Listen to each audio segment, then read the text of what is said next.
At 12:50 a.m. on August 9, 2013, a 26-year-old oil field worker named Brandon Lawson called 911 from a dark stretch of U.S. Highway 277 just south of Bronte, Texas. His voice was strained, his words were rushed, and the only thing he was clear about was that he needed police. Moments later, the line went quiet. Minutes after that, a deputy arrived. Brandon Lawson's silver Ford F-150 was there, angled near the roadway exactly where dispatch said it would be. But Brandon Lawson was not. No signs of a crash, no blood at the truck, no phone, no answers.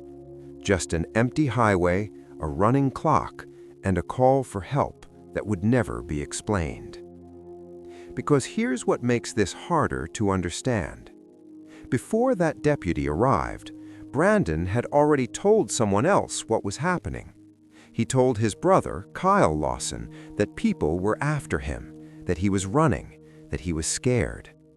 And when Kyle finally reached the truck, standing under the same night sky, just yards from where Brandon's voice said he was, Brandon made a statement that still stops people cold. He said, "I can see you, I'm right here." Kyle couldn't see him. No one could. And then Brandon Lawson vanished. For 11 years, the land around this highway kept its answer, until DNA testing in late 2024 confirmed that the remains found nearby were finally his. But confirmation did not bring clarity. It only sharpened the questions that were already waiting. Who or what was Brandon Lawson running from that night? How could his brother be standing so close and still never find him? And why did it take more than a decade for the truth of what happened on this road to even begin to surface? Before Brandon Lawson became a name tied to a 911 call, he was a 26-year-old oil field worker living in San Angelo, Texas, working long shifts in an industry that doesn't slow down when life does. He was a father of 4 children. He was a son. He was a brother. And by the summer of 2013, the weight of all of it was pressing in at once. Brandon worked hours that started early and ended late. Oil field work meant time away from home, physical exhaustion, and the constant pressure of providing. People close to him later said that sleep came in fragments, when it came at all. At home, life was crowded and loud and demanding. Children, bills, expectations, the normal chaos of a young family trying to stay afloat. But even in a full house, stress has a way of isolating someone. What Brandon didn't know then was that this pressure would soon frame every detail people would later question. Brandon lived with Ladessa Lofton, his partner of nearly 10 years, and together they were raising their children under the same roof. By early August, tensions had been building. On August 8, 2013, Brandon came home after having been away the previous night. What followed was an argument, not unusual in itself, but heavy enough to linger. Those closest to the situation would later describe it as a mix of exhaustion, frustration, and unresolved issues that had been sitting there for a long time. There was no report of violence, no indication that Brandon planned to disappear, no sign that this night was meant to be different from others like it. But words spoken in moments of anger have a way of staying alive longer than anyone expects. And once Brandon stepped back outside that night, nothing about the situation could be taken back. There was another layer to Brandon's life that investigators and family members would later acknowledge carefully and without judgment. Brandon had struggled with substance use in the past. By accounts from those close to him, he had been clean for months, trying to stabilize his life, trying to move forward. But recovery is rarely a straight line, and stress can reopen doors people are working hard to keep shut. No official record confirms what, if anything, Brandon may have taken that night. What matters is that uncertainty became part of the story almost immediately. Because once questions like that exist, they never stay small. They follow every decision, every sentence, every sound captured on a call made just hours later. Sometime before 11:30 p.m., Brandon picked up his phone and called his father, Bradley Lawson, who lived in Crowley, Texas, nearly 3 hours away. The call was simple. Brandon said he was coming to see him. No emergency mentioned, no fear in the plan, just distance, time, and a highway connecting one place to another. At 11:54 p.m., Brandon got into his silver Ford F-150 and left San Angelo. From the outside, it looked like a cooling-off drive, a chance to put miles between himself and a tense night. From the inside, something else may have already been taking shape. And once that truck pointed north toward U.S. Highway 277, there would be no pause button. This is where the story tightens, because everything that happens next will be filtered through these early details: the argument, the exhaustion, the history, the decision to leave. Some people believe what followed was panic, others say it was paranoia, and some believe it was neither, that something real and immediate interrupted a routine drive on a dark road. The problem is that all three interpretations pull from the same facts, and once Brandon's voice reached out for help, there would be no clean way to separate one explanation from another. By late evening on August 8, 2013, Brandon Lawson had already made his decision. He left San Angelo, Texas in his silver Ford F-150, pointing the truck north toward Crowley, where his father, Bradley Lawson, lived, a drive of nearly 3 hours, mostly through empty West Texas roads. There was no luggage packed, no farewell messages sent, just a highway, a truck, and a plan that seemed simple enough at the time. What happened between San Angelo and Bronte would later become the most argued stretch of road in this entire case. Sometime after midnight, the plan changed. Brandon's truck did not make it anywhere near Crowley. Instead, it came to rest on US 277, roughly 4 miles south of Bronte, Texas, a town with fewer than 1,000 residents and long stretches of darkness between streetlights. The truck was not pulled neatly onto the shoulder. It sat partially in the roadway, angled just enough to be dangerous, just enough to draw attention. The engine was off, the keys were gone, and the road around it was quiet. Too quiet for a place where someone was about to ask for help. At 12:50 a.m., Brandon Lawson used his cell phone to call 911. The call connected to dispatch serving Polk County. Brandon told them he had run out of gas. He told them where he was, and he told them one more thing that mattered more than the rest. He said he needed police.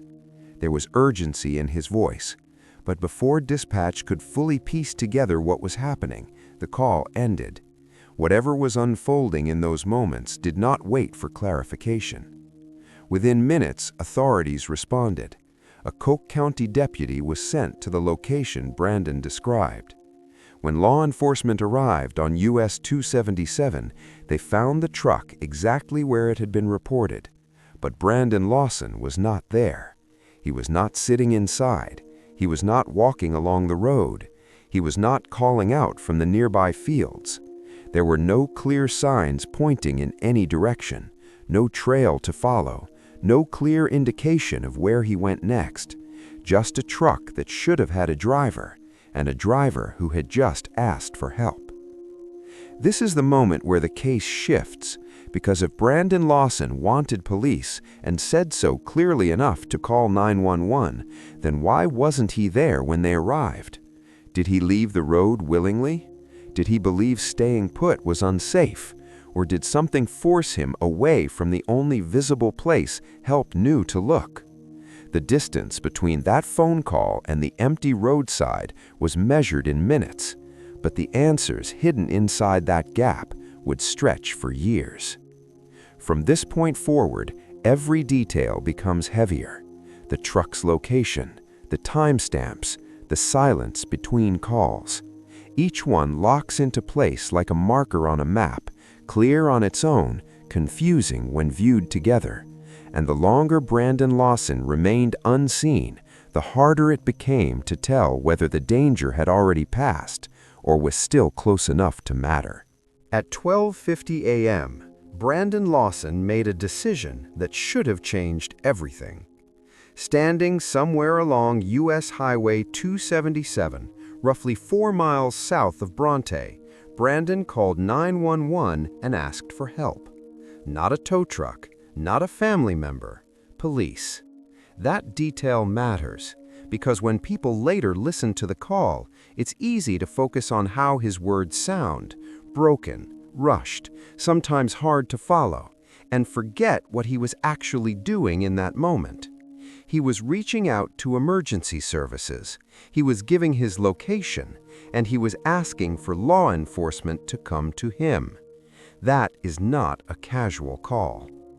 The call itself would later become one of the most debated pieces of audio in modern missing person cases, not because of what is clearly said, but because of what people think they hear. The connection was poor, the area was rural, and Brandon's breathing suggested stress. Dispatchers heard him say he was in a field. They heard references to people and movement, but the audio was fragmented, the kind of call where tone carries as much weight as words, and tone can be misleading. Stress alters speech, fear shortens sentences, poor reception removes context. Those three things together can turn a moment into a mystery almost instantly. Over the years, listeners have broken the call into pieces, replaying seconds at a time. Three main interpretations usually surface. One group believes Brandon was describing real people he could see nearby, strangers whose presence made him feel unsafe. Another believes the call reflects disorientation, possibly caused by exhaustion, stress, or substances, a mind struggling to make sense of the dark and distance. And a third believes the truth may sit somewhere in between, that Brandon encountered something unexpected, panicked, and the call captured only fragments of that moment. Each interpretation pulls from the same recording, and none of them can be confirmed, because the call ends before clarity arrives. What is often overlooked is what happened immediately after. Within minutes of that call, authorities were already moving toward the location Brandon described.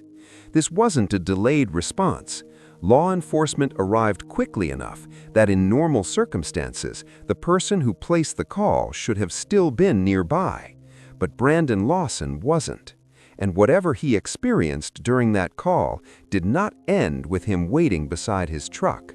That gap between the end of the call and the arrival of help is where the story tightens, because the absence becomes louder than the audio ever was.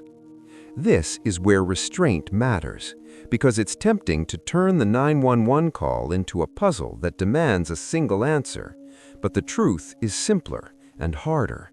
We know Brandon Lawson made the call. We know he asked for police. We know help arrived, and we know he was no longer there. Everything else sits in a narrow space between audio distortion and human fear. So before any conclusion is drawn, hold that thought, because what Brandon's brother Kyle Lawson experienced just minutes later would raise questions that the 911 call alone never could. Kyle Lawson did not wait for daylight. Just after 1 a.m., he left his home and drove toward U.S. Highway 277, following the same dark road his brother had been on minutes earlier. Kyle knew the area, he knew the distance, and he knew his brother's truck should still be there. By the time Kyle reached the spot, roughly 4 miles south of Bronte, Texas, he saw it immediately. The silver Ford F-150 was still sitting where it had been reported, partially in the roadway, hazard lights off, no movement around it. What Kyle didn't see was Brandon, and that was concerning, but not yet alarming, because Kyle's phone rang. On the line was Brandon Lawson. His voice was faint, short of breath, hard to follow, but Kyle to hear enough to understand that Brandon was nearby, very nearby. Brandon told him he was in a field. Kyle stepped out of his vehicle, phone still to his ear, scanning the roadside, the grass, the fence lines, the darkness beyond the truck's headlights. That's when Brandon said something that would follow Kyle for the rest of his life. "I can see you," Brandon said. "I'm right here." Kyle stopped moving because he couldn't see Brandon at all. Kyle called out his brother's name. Nothing. He walked a few steps toward the field. Still nothing. No footsteps, no voice answering back, no sign of movement in the grass. And yet, Brandon was still on the phone, close enough to describe Kyle's position, close enough to insist he was there. This wasn't a dropped call. This wasn't silence. It was a conversation that should have ended with two brothers standing face to face, and it didn't. Within moments, a Coke County deputy arrived at the scene. This detail matters, because now there were two people standing at the same location, a family member and law enforcement, both looking at the same truck, the same road, the same fields. The truck was confirmed as Brandon's, the location matched the 911 call, and still, Brandon Lawson was nowhere to be found. According to information later released by the Texas Rangers, the truck had been located, a family member had been contacted, and a search began immediately. But there was no sign of Brandon near the roadway, not walking, not hiding behind the truck, not visible in the open field. Kyle stayed on the phone as long as he could.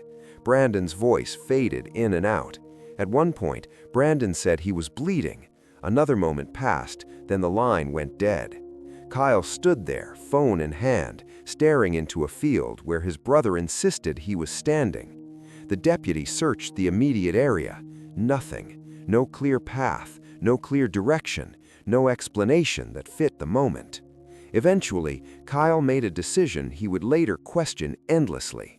Believing Brandon might be avoiding police due to an old arrest warrant, Kyle stepped away from the scene, expecting his brother to reappear once the area cleared. That moment, filled with uncertainty and disbelief, would become irreversible. How do you hear someone breathing on the phone, see the same truck, stand on the same road, and still never make contact? That question would echo long after the headlights disappeared, and the night on US Highway 277 would never fully give up what it took from the people standing there. By the time the sun began to rise over US Highway 277, Brandon Lawson was no longer just missing, he was impossible to miss.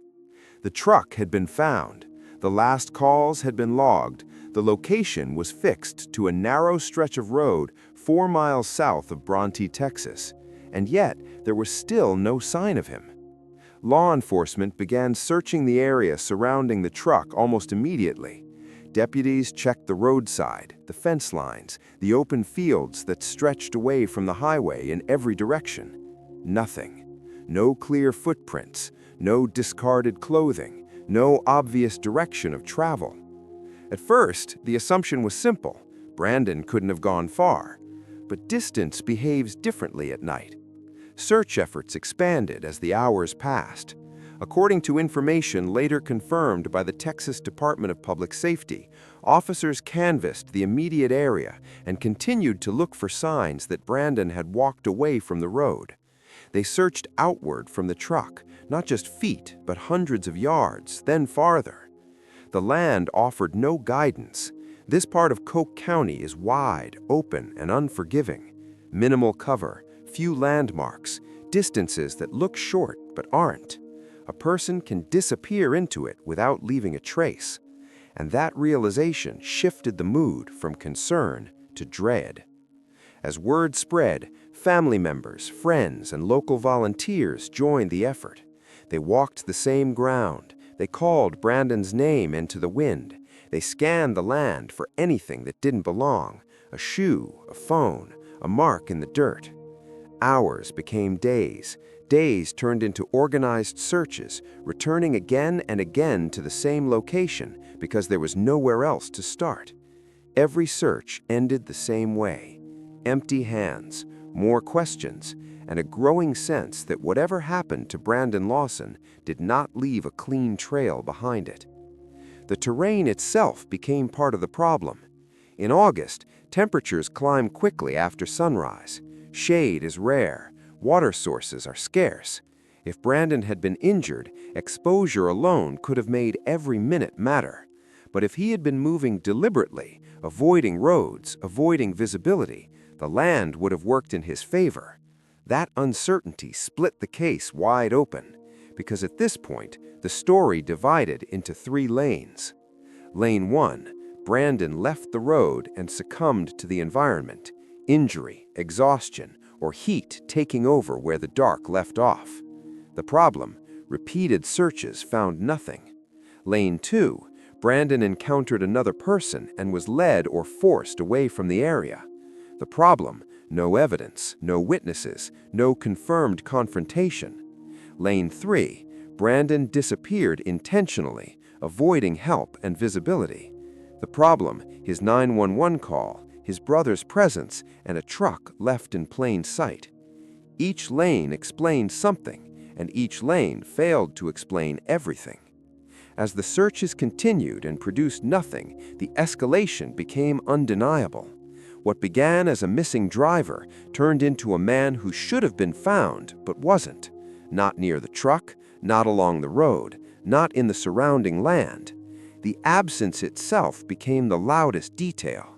And from that moment forward, the question was no longer, where is Brandon Lawson, but how could someone vanish here at all? By the time weeks turned into months, one truth became unavoidable. There was no single explanation that fit everything known about Brandon Lawson's disappearance.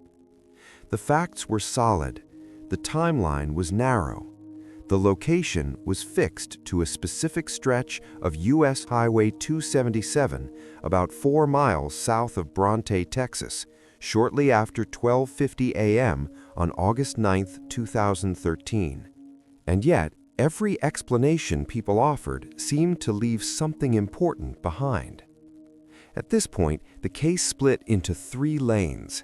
Each lane made sense, and each lane had a problem. The first lane is the most straightforward, that Brandon succumbed to the environment. This part of Coke County is open, dark, and deceptive at night. Distances stretch, direction blurs. A person can walk farther than they realize, especially under stress. If Brandon left the road injured, exhausted, or disoriented, exposure alone could have taken over. This explanation accounts for the terrain. It accounts for the darkness. It accounts for how someone could vanish without witnesses. But it runs into a problem almost immediately, because Brandon didn't just wander off. He called 911. He asked specifically for police, and he did it with urgency.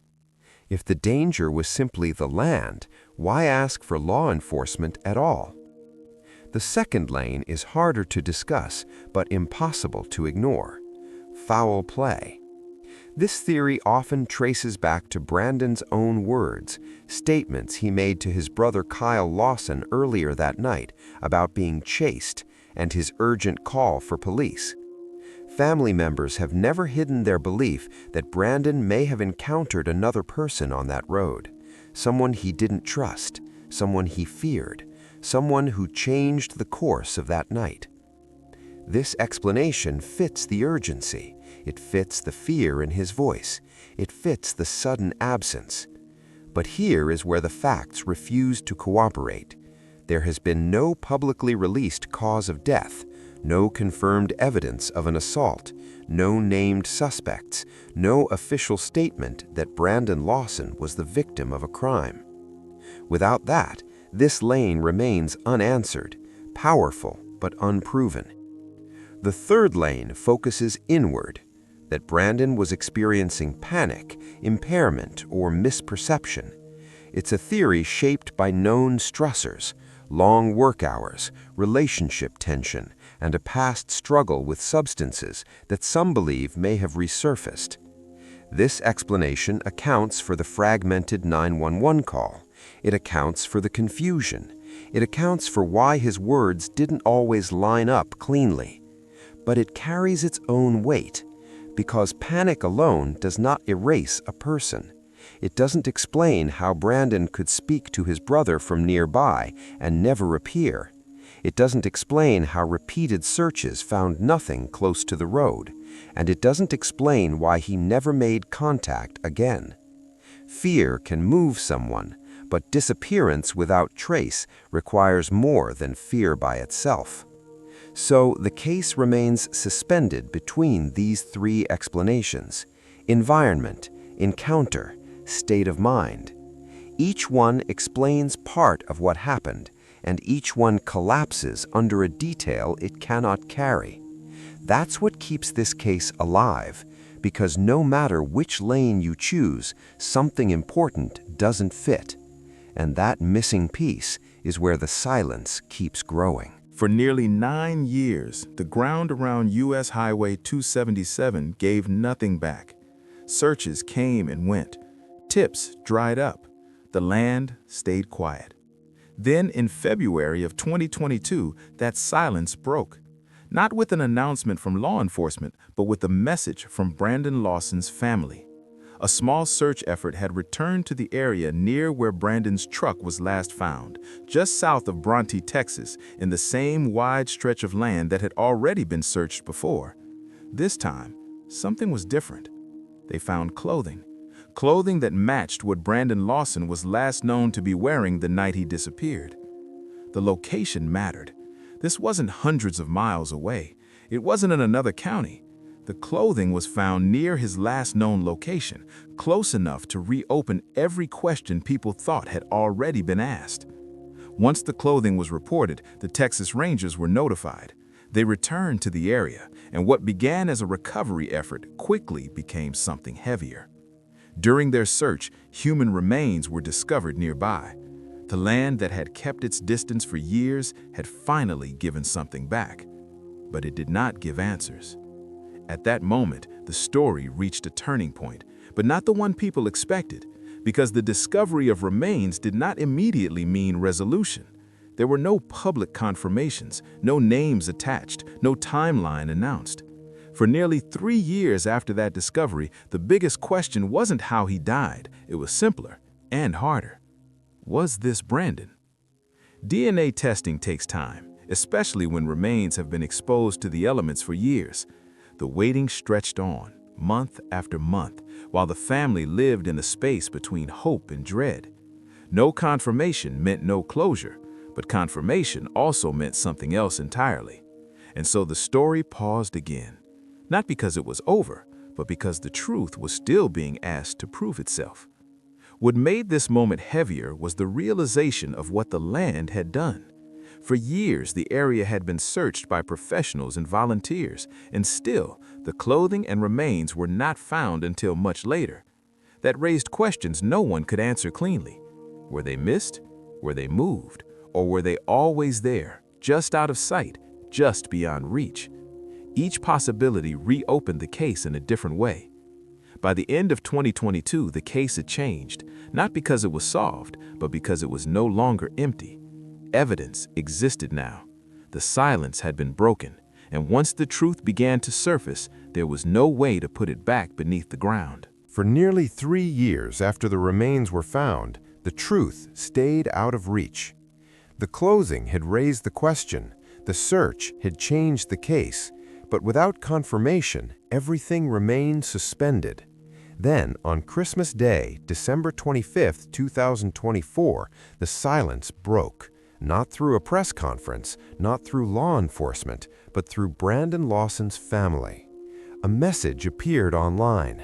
After more than 11 years, DNA testing had finally come back.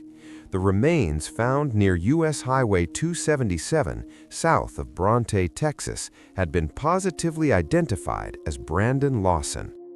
The date matters. For most people, December 25th is a day of celebration. For the Lawson family, it became something else entirely. The moment a question that had followed them for over a decade finally received an answer. Local reporting in the days that followed confirmed what the family had shared.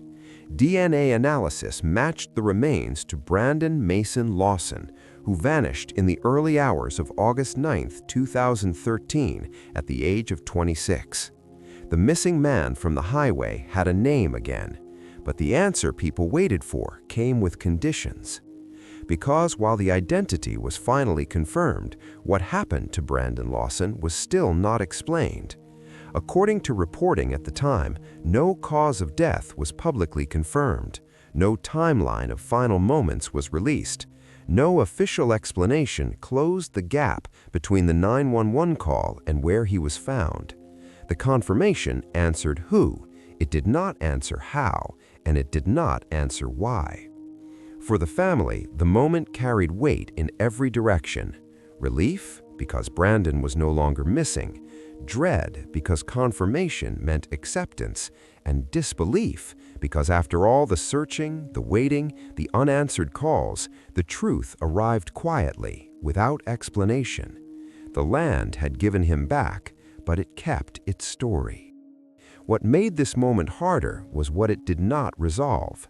There was no clear connection between the call for police and the place where Brandon was found. No public details tying the search efforts to his final location, and no official statement explaining how a man could disappear so completely and remain unanswered for so long. The confirmation closed one door. It left several others open. By the end of December 2024, Brandon Lawson was no longer a missing person, but the road he vanished from still had unanswered questions waiting on it. And those questions did not end with identification. They only became sharper. In July of 2025, nearly 12 years after a truck was found on U.S. Highway 277, Brandon Lawson finally came home. Local reporting confirmed that his remains were released to his family, ending a wait that had stretched across more than a decade of searching, hoping, and not knowing. For the Lawson family, this moment carried a quiet finality. Not relief in the way people imagine, but the ability to grieve without questions hanging in midair. Plans were made for a memorial, not to explain what happened, but to remember who Brandon was before a highway became the last place anyone heard his voice. Brandon Lawson was 26 years old when he disappeared. An oil field worker, a father of 4, a son, a brother, a partner. Those facts never changed. What changed was how long it took to say his name without the word missing attached to it. Even now, the timeline remains unfinished. There is still no public explanation for what happened between 12:50 a.m. and the moment he vanished into the land south of Bronte. The road knows, the people don't. What makes this ending difficult is not what was confirmed, it's what remains untouched. No final call explaining everything, no witness stepping forward years later, no missing detail suddenly clicking into place. Just a stretch of road that looks ordinary in daylight, and a story that refuses to close cleanly. And in the end, this story circles back to where it began. A phone call, a request for help, a location clearly stated. He called for help from the dark, and the highway kept it secret for 11 years. If you could choose one piece of evidence to exist from that night, what would it be? If this story stayed with you, tap like. It helps more than you think. Subscribe and follow to stay with us for more carefully told stories like this one. More cases, more unanswered questions, more stories that deserve to be remembered.